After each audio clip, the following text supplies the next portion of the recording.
Tugas wawancara IPA mengenai isu penyakit lingkungan. Dengan Dr. Sharon, Dokter Internship RSUD Bagaswaras. Mari kita simak pembahasannya. Selamat sore dokter. Di sini kita akan menanyakan suatu hal tentang penyakit berbasis lingkungan. Di sini pertanyaan pertama, apa yang Anda maksud tentang penyakit berbasis lingkungan? Penyakit yang berbasis lingkungan itu penyakit yang disebabkan oleh hal-hal yang di lingkungan. Contohnya itu infeksi nyamuk yang paling sering. Kalau di rumah sakit ini pasien yang paling banyak itu karena infeksi dari nyamuk. Jadi virus yang dibawa oleh nyamuk di dalam lingkungan.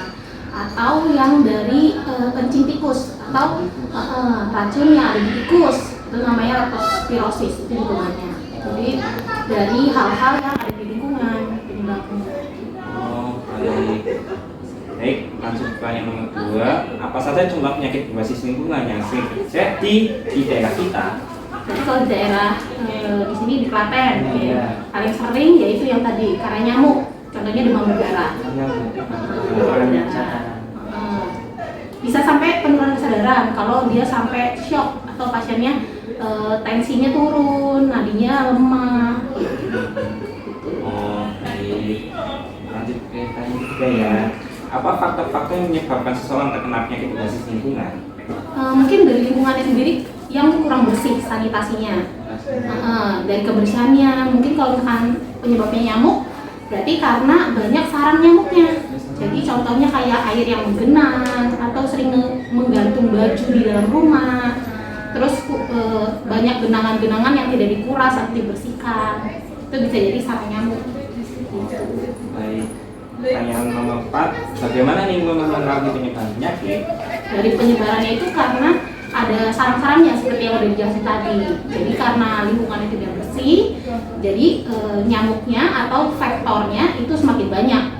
Jadi penyebarannya juga semakin luas. Ini pertanyaan kelima sama ke-8. Saya sarankan pada ini. Jadi pertanyaan kelima, apa saja upaya yang dapat dilakukan untuk mencegah dan mengendalikan penyakit berbasis lingkungan? Karena penyebabnya sendiri dari lingkungan, seperti yang tadi dijelasin, karena sanitasinya, berarti kita juga harus membersihkan lingkungannya.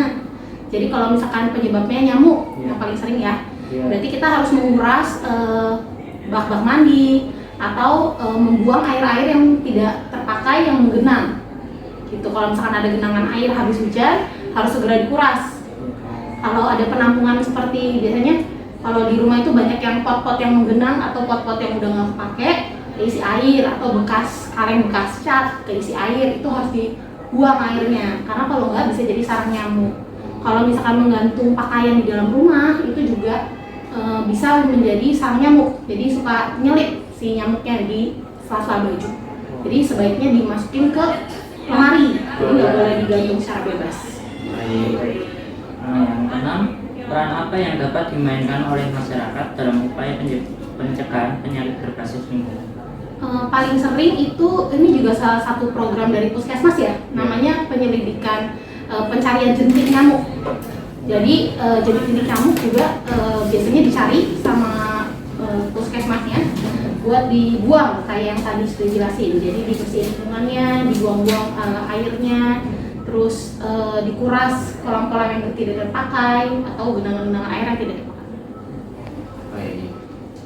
Selanjutnya, apa saja tantangan yang dihadapi dalam upaya mengatasi masalah penyakit berbasis lingkungan di Indonesia? Mungkin karena kelalaian dari penduduk ya, mungkin karena curah hujan di Indonesia juga tinggi, jadi mungkin tidak semuanya bisa teratasi dalam pembersihan lingkungan, dan juga seperti upaya-upaya yang tadi tidak dilakukan oleh masyarakat. Yang terakhir Kak, adakah pesan khusus yang ingin Anda sampaikan kepada masyarakat mengenai pentingnya menjaga kesehatan lingkungan? Paling pesannya ya harus rajin membersihkan ya lingkungannya dan sekitarnya, terus saling mengingatkan juga. Biasanya kalau di setiap rumah itu ada jumantik atau juru pencari jentik gitu. Nah itu fungsinya untuk memantau di sekitar rumah ada jentik-jentik nyamuk atau enggak, yang bisa sebagai salah satu ya penyebaran penyakitnya.